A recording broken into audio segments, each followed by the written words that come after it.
చూస్తున్న శాంతి భద్రతల పరిరక్షణపై ముఖ్యమంత్రి చంద్రబాబు ప్రత్యేక దృష్టి సారించారు.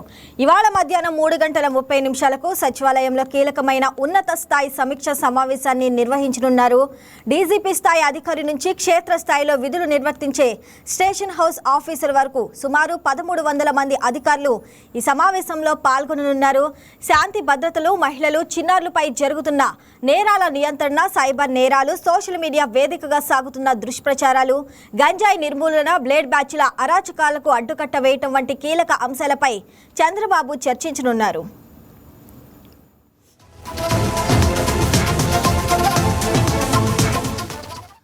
రైట్గా ఇదే అంశానికి సంబంధించి మరింత సమాచారం మా ఇన్పుట్ ఎడిటర్ శ్రీనివాస్ అందిస్తారు.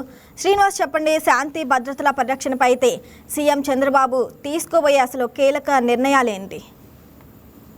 శ్రావణి, ఏదైతే బహుశా రాష్ట్రంలోనే మొదటిసారి అనుకోవచ్చు, రాష్ట్ర చరిత్రలోనే లేదా తెలుగు రాష్ట్రాల చరిత్రలో కూడా ఇది మొదటిసారి అనుకోవచ్చు, ముఖ్యమంత్రి Chandrababu Naidu law and order మీద రివ్యూ చేస్తూ మొదటి స్థాయిగా క్షేత్రస్థాయి వరకు, అంటే పోలీస్ స్టేషన్ల స్థాయి వరకు కూడా వెళ్ళడం అనేది ఈరోజు జరగబోతుంది.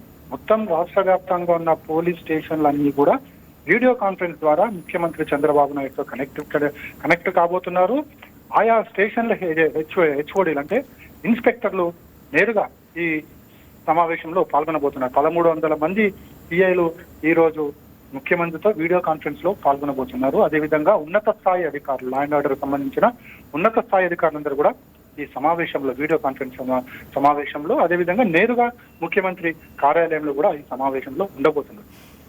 ప్రధానంగా ఇక్కడ చూసుకుంటే కనుక లా అండ్ ఆర్డర్ సిచ్యువేషన్ సంబంధించి ముందు నుంచి కూడా తెలుగుదేశం పార్టీ అధికారంలో ఏనాడు ఉన్నప్పటికీ కూడా లా అండ్ ఆర్డర్ విషయంలో ఎక్కడ కూడా రాజీ పడకుండా ఉండాలనేది ఆ పార్టీ సిద్ధాంతము. అందుకు అనుగుణంగానే ప్రభుత్వం అధికారంలోకి వచ్చిన ప్రతిసారి కూడా ఈ లా అండ్ ఆర్డర్ మీద చాలా తీవ్ర స్థాయిలో ప్రభుత్వం ముఖ్యమంత్రి చంద్రబాబు నాయుడు ఈ విషయంలో ఎక్కడ కూడా రాజీ పడకుండా వస్తున్నారు. అయితే ఇటీవల కాలంలో మనం చూస్తున్నాం, ఏదైతే ఆ రాష్ట్రంలో జరుగుతున్న ఆందోళన కార్యక్రమాలు కావచ్చు, ఆందోళన కార్యక్రమాలు వెనుకున్న వ్యక్తులు కావచ్చు, లేదా మహిళల మీద జరుగుతున్న దాడులు కావచ్చు, అదేవిధంగా మహిళా అధికారుల మీద జరుగుతున్న దాడులు కావచ్చు, అదేవిధంగా బ్లేడ్ బ్యాచ్లు, గంజాయి బ్యాచ్లు, ఇలా ఒకటి కాదు, రెండు కాదు, ప్రతి చోట కూడా ఏదో ఒక రకంగా ఏదో ఒక కేసు, ఈ కేసు వెనుక మరో పార్టీ ఉండడము. సో ఇవన్నీ కూడా చూసే కొద్దీ కూడా ఇది రాష్ట్ర ఫ్యూచర్ పోయే కొద్దీ ఫ్యూచర్ లో ఆంధ్రప్రదేశ్ ను ప్రపంచ పటంలో ఫోకస్ చేయాలి, అమరావతి నగరాన్ని ప్రపంచ పటంలో ఫోకస్ చేయాలన్న ఉద్దేశంతో తెలుగుదేశం ప్రభుత్వం తీసుకుంటున్న నిర్ణయాలు ఏవైనా నిర్ణయాలకు ఇది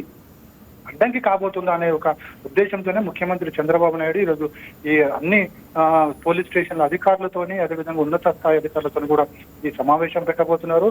రాష్ట్రంలో శాంతి భద్రతను నెలకొల్పడమే ప్రధాన ఉద్దేశంగా ఈ సమావేశం ఉండబోతుంది, రివ్యూ ఉండబోతుంది అనుకోవచ్చు. ఎందుకంటే ఎక్కడ కూడా మళ్ళీ ఒకసారి మహిళల మీద దాడులు జరిగే ఘటనలు వినిపించకూడదు. అదేవిధంగా మహిళా పసిపిల్లల మీద కావచ్చు, లేకపోతే ముఖ్యంగా ఈ గంజాయి బ్యాచ్ అనేది ఏదైతే జరుగుతుందో రవాణా వాటిని మీద కావచ్చు, ఈ ప్రధాన దృష్టి ఉండబోతుంది. అదేవిధంగా ఇక సోషల్ మీడియా మీద కూడా ఉక్కుపాదం మోపే దిశగా ప్రభుత్వం అడుగులు వేస్తుందని చెప్పొచ్చు. ఎందుకంటే సోషల్ మీడియా వేదికగా ఎవరైతే అరాచకాలు చేస్తున్నారో అవి శాంతి భద్రతలకు విఘాతం కలిగించేవిగా ఉంటున్నాయి. అదేవిధంగా వ్యక్తిత్వ హననం చేసే విధంగా ఉంటున్నాయి. కొందరు వ్యక్తులను లేదా మహిళలను టార్గెట్ చేసే విధంగా ఈ సోషల్ మీడియాలో కొన్ని గ్రూపులు పూర్తి స్థాయిలో అదే పనిలో ఉంటున్నాయి. సో ఇలాంటి వాటికి చెక్ పెట్టాలి అంటే కనుక ముందుగా చట్టాలు తీసుకురావాలి.